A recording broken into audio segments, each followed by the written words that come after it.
What is up, YouTube? I'm doing another video here today. What you see before you is, well, are kind of very old traditional kind of folding knives. I recently was helping my family clean out my grandmother's apartment, and we discovered a bunch of these knives that belonged to my grandfather that were in there. And of course, my dad looked at me and he knows how I feel about knives, and he was like, "Go ahead, I know you want them, you sick bastard."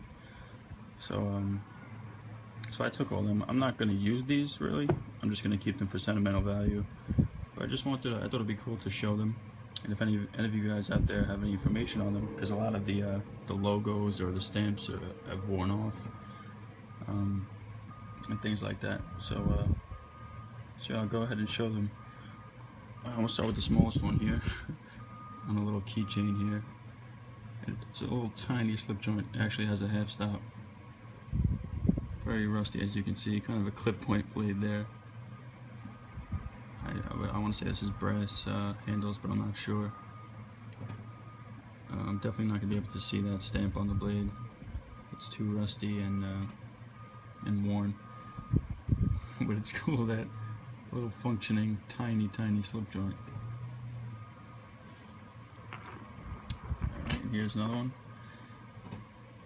Here's two of the same here. I always remember my grandfather sitting at the table peeling his fruit, or sometimes he would be sharpening them. But I always remember him having a knife on him. That's probably where I got it from.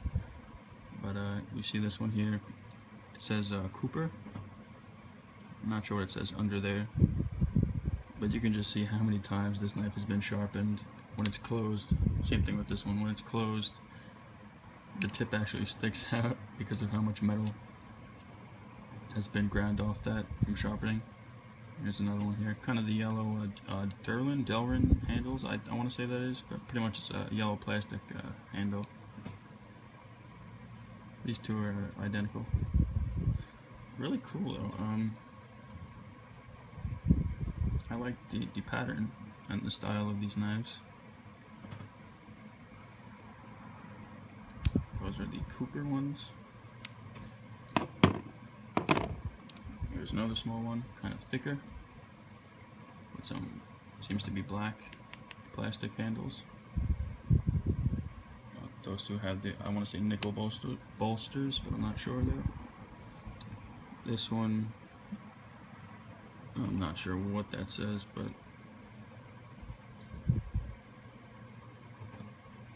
another little used, well-used slip joint with the thicker handles. It feels pretty good in hand.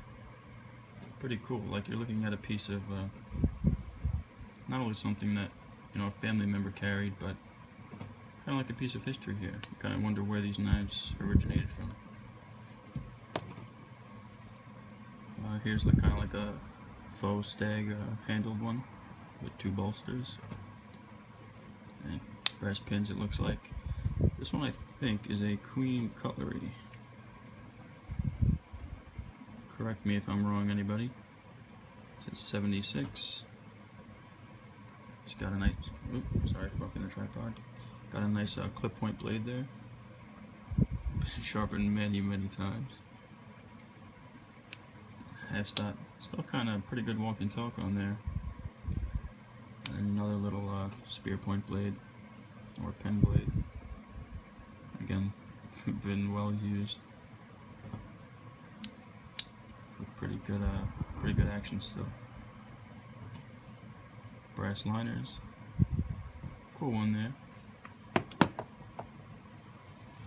This one is I think my favorite out of the bunch. Very interesting, very straight handle design, no bolsters, pins configured in a kind of a weird way, and then you see this wicked Warncliffe blade, chisel ground, so flat on this side, you got and it's ground on this side, kind of has this hump here towards the tip. I just think it's pretty cool. Nice long handle. I wouldn't mind seeing a modern version of this knife. You see the stamp there. I'm not sure what that is, but if that looks familiar to anybody, please let me know. Brass liners. I want to say plastic handles again. Yeah, I think this one's very cool. Focus.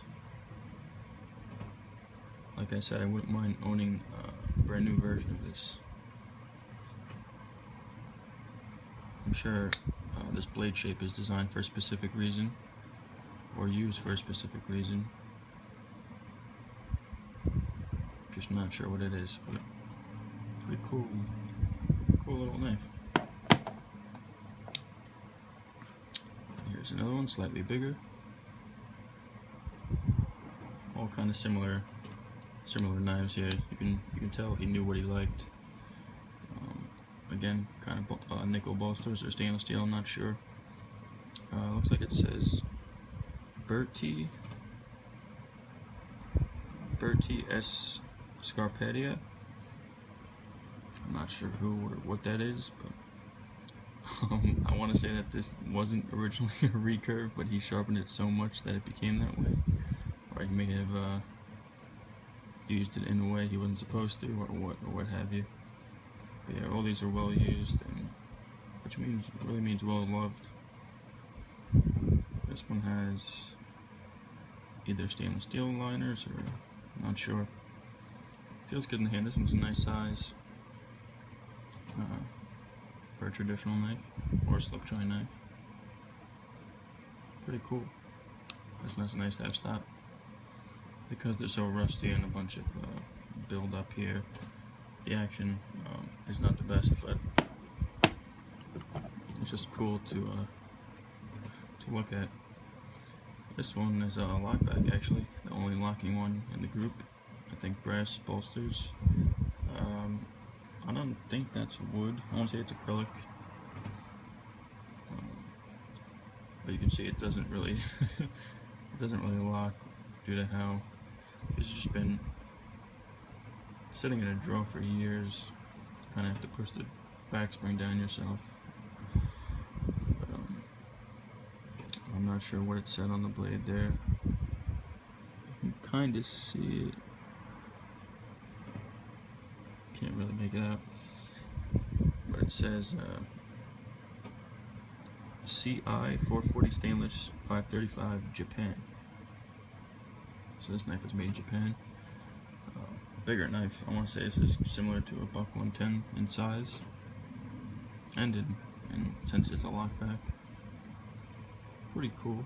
Again, sharpened to death. I remember wanting this knife when I was young and asking my grandmother for it, and she was like, "No, that's too big. I'll give it to you when you're 18." And she gave me this one. So I had this one forever. But 18 came and went years and years ago, and I just found it just now in her apartment, so that brought back memories. This is another one, the biggest one out of the bunch. Again, plasticky type handles, same bolster material and liner material as that one. And this one is huge. Kind of has a guard at the end there. On the blade it says Patawa, I have no idea. Dead bus? I don't know. It's hard to make it out, but very worn, very used, and very cool in my opinion. I don't know why it keeps going in and out of focus like that. I apologize, guys. But yeah, this one's huge. Okay, there we go. So yeah, those are some of Grandpa's knives, and also we found some sharpening stones. I'm not sure what kind of stones these are, but this one you can see has a coarse and fine side. Some build up there. So yeah, a little piece of piece of history here. And it's cool that these belong to my grandfather. If any of you have any information, doubtful, but if you do, please let me know. I would love to learn more about these.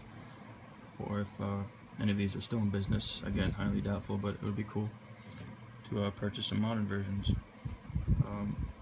As always, thank you for watching, guys, and I'll see you on the next one.